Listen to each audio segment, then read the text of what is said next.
and in particular about growth mindsets. So, I remember the first time I heard about growth mindset, it was probably around 2015 actually. It was my first year doing my EMBA, and we were going through this like orientation initiation process, and the lady who was taking us for this induction program started talking to us about little blue people and big blue people. And I was like, this is interesting. And she referenced, and I forget her name now, but she referenced a particular academic who'd written this work called The Growth Mindset. And she argues, this academic does, that there are two types of mindset. There is a fixed mindset and there is a growth mindset. And she says that most people live in the fixed mindset, and that in life you really you want to have the growth mindset. And I just fell completely in love with this concept, completely in love with the idea. And the reason they were telling us this as we were onboarding onto the MBA program was, and I'll never forget the dean making this comment to us. The dean was like, she says to us, look, this is an MBA, so you're not here because you are masters of things. You're here to become masters of business. That's the masters in business administration. You're not masters yet, but you're here to become masters. And then she says, but in the process of accrual to mastery, you need to learn to be uncomfortable. You need to be comfortable being uncomfortable. And you need to be in a space where you allow yourself to be challenged, but more importantly, in a space where you are willing to be uncomfortable and grow. And then she said, most people fail in that process because most people live in the fixed mindset. The fixed mindset is, this is who I am. This is what I know. This is what I'm capable of. This is what I'm good at. And this is where I'm going to stay. The growth mindset says the following. It says, this is where I am now. This is what I'm good at now. But I recognize that if I go through a particular process, I can grow myself and become a better person. Now, here's the thing about the growth mindset, which most people miss. There is no destination if you're a growth mindset-driven person. There's only the next location. So you're never complete. Your growth journey is never complete. You're constantly becoming better. Crazy idea. So think about it this way, right? Let's imagine that you are like a finance professional and you work in banking or you work in auditing or something like this. The idea that you are never going to reach the pinnacle of your capability, that you're constantly going to be pursuing a better you, that at every single summit of excellence is presented to you a new summit, a new challenge for you to climb. Well, that's where continuous learning and development comes from. That's why even though you might graduate and qualify as a particular profession or professional in a particular profession, you can constantly become better. Growth mindset. I think I've got a growth mindset. I'm fairly well traveled. I've got decent exposure. I meet great people. I'll go all over the world. I'd like to think I've got a growth mindset. Here's the thing though about having a growth mindset is you can have a growth mindset in an environment of scarcity. And the limitation of your mindset is still the environment that you're in. Because you're in an environment of scarcity. So your approximation of what's possible is based on the environment that you see around you. So, you guys know I've been traveling recently, and I've been on tour, and I was out in the US. And on one of the weeks I'm in the US, I got to spend some time while in Miami, speaking alongside Michael Phelps. You guys know Michael Phelps, 23-time gold medalist, the most decorated Olympic athlete of all time. Great guy, by the way. Just what a gent, what a scholar. And then I got to speak alongside Tia Claire Toomey, who, without question, is the most dominant athlete in the history of the CrossFit Games. She's won it, I want to say, 6 times now or something like this. She's a little pocket rocket, right? Because when she was standing next to me, she's only about yay high, but you can just tell she's all muscle, like 101% muscle, right? Great athlete, phenomenal human being. Then I got to spend some time meeting a couple of people who are in my industry and in my craft. and traveled out to Los Angeles, met with my manager and the team out there.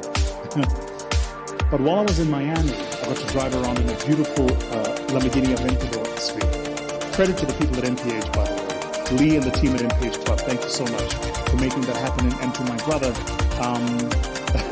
at VIP Uber, thank you. And I really appreciate you. So anyway, so I got to do this, and Uni, so who lives out in Miami, made the whole thing happen. Then made my way out to Los Angeles and met with friends who I've done work with. Some of them you've watched me on their platforms here on YouTube being interviewed, and watched how they live, and watched how much abundance they have. And then begin to ask of myself, are they smarter than me? The answer was no. Are they more talented? No. Are they harder working? No. So what is it then that puts them in the position where they are 10 times more effective, they reach 10 times people, they move 10 times faster than I do, and probably at 10 times the wealth? And I realized that the answer to that question is location. It's where they are. So once you realize that, it's a game-changer conversation. Because you recognize that you can have, as I like to think I do, a growth mindset, but if you're operating in an environment of scarcity, then the mindset is limited by what it seems. In South Africa, from where we're shooting this, I am the highest paid speaker in the land. By design and by consequence, I'm probably the highest paid speaker in the continent too. But did you know that even though I'm the highest paid speaker in the land, and arguably the highest paid speaker in the continent, I'm not even at the top quartile of what speakers of my caliber, with less experience than me and less credentials than me, are able to charge and earn in that market. So my mindset and how I think about pricing and value proposition for my clients is based on my environment, right? It's crazy. Like, I look at the number of leads we get and how many of those leads convert into actual business. And how many of the clients who come back to us go, oh, you know, we just can't afford that. And I'm old enough to remember a time when 10 years ago, that was true too. And I was charging 10% of what I'm charging today. And clients said, oh, we can't afford that. I watch younger people coming into the industry now who are able to charge more because I push the boundaries of what people do. So I constantly push the frontier of value. The point I'm making to you in this video is this. It's important to have a growth mindset, sure. But it's also important to have a growth mindset in an environment that is enabling of abundance. See, you can have a growth mindset all you want, but at the end of the day, the environment you're in either frames you or you frame it. A long time ago, you guys remember, I posted a video and I said, if you don't change your environment will change. So why am I saying this to you?